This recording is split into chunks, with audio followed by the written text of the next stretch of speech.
শালগঙ্গায় বলরাম গোস্বামীর ৮৮তম জন্মোৎসব পালিত। শালগঙ্গার রাধাবল্লভ আশ্রমের বর্তমান গুরুদেব বলরাম গোস্বামীর ৮৮তম জন্মোৎসব পালিত। বৃহস্পতিবার ভোর থেকেই উৎসব উপলক্ষে ছিল নানা মাঙ্গলিক কার্যসূচি। দুপুরে ভিড়ে ঠাসা ভক্তদের উদ্দেশ্যে বলরাম গোস্বামী জীবনের চলার পথ দেখিয়ে দিয়েছেন। তিনি শিষ্যদের নানা উপদেশ দেওয়ার পাশাপাশি ঐক্যের ওপর গুরুত্ব আরোপ করেন। বলেন, সবাইকে পাপমুক্ত হতে হবে, লোভ, স্বার্থ ইত্যাদি যাতে জড়িয়ে না ধরে সেদিকে খেয়াল রেখে চলার পরামর্শ দেন বলরাম গোস্বামী। রাধাবল্লভকে শ্রদ্ধা সহকারে স্মরণ করার কথাও উল্লেখ করেন। গুরুদেবের কনিষ্ঠ পুত্র বরেণ্য গোস্বামী জানান, দুপুরে ভক্ত সেবার আয়োজন করা হয়েছে আশ্রমে। বিকেলে কীর্তন ও সন্ধ্যায় সমবেত উপাসনা থাকবে। এছাড়াও কয়েকজন দুস্থকে সাহায্য প্রদান করা হয়েছে আশ্রমের পক্ষ থেকে। উধারবন থেকে শিবাজি ধরের রিপোর্ট, নববার্তা টুডে। শেষ অধ্যায় ধর্ম যখন নষ্ট হয়ে গেল, ধর্মের পা ভেঙে গেল, তখন পাপ, মিথ্যা, অনাচার, স্বার্থ এসব এসে আমাদের জড়িয়ে ধরল। আমরা অস্ত্র পাশে আবদ্ধ হলাম। পাশবদ্ধ সদা জীব, আর পাশমুক্ত সদা শিব। আমরা যখন শিব হয়ে যাই অথবা সব হয়ে যাই, তখন আমরা পাশমুক্ত। কিন্তু যতদিন সংসার আছি আমরা কিন্তু পাপ তাপ সবকিছুতে জড়িয়ে আছি। এর থেকে আমাদের মুক্তি নেই, কোনো অবস্থাতেই মুক্তি হবে না। তথাপি মমতা বসতে মোহ করতে নিপাতিতা। আমি আজকে আমার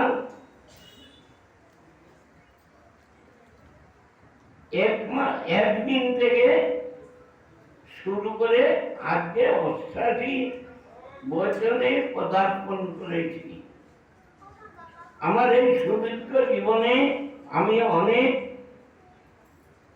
দেখেছি, শুনেছি, বুঝেছি, জেনেছি। আজও আমার জানার শেষ হয়নি। তা আমি বলতে চাই, আমরা আজকে এখানে যারা সমবেত হয়েছি, আমরা যারা রাধা বল্লভের চরণাশ্রিত, আমরা যারা রাধা বল্লভকে একান্ত আপন বলে মনে করি, তাদের মধ্যে আমি চাই। নমস্কার।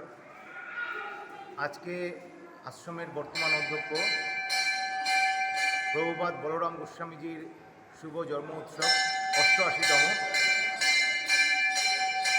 নমস্কার। আজ শ্রী শ্রী রাধাবল্লভ আশ্রম শালগঙ্গার বর্তমান অধ্যক্ষ মহারাজ প্রভুপাদ বলরাম গোস্বামীজির ৮৮তম জন্মবার্ষিকী। সকালবেলা মঙ্গলারতি থেকে শুরু হয়েছে, তারপর ক্রমান্বয়ে অনুষ্ঠানগুলি ছিল। এখন গুরু পূজা, তারপর ভক্ত সেবা হবে, সন্ধেবেলা সমবেত উপাসনা, এবং যারা দুস্থরা আছেন, শ্রীগৌরীর একজন দুস্থ লোক, এরকম আমরা ৫ জন দুস্থ লোকদেরকে নির্ণয় করতে পেরেছি।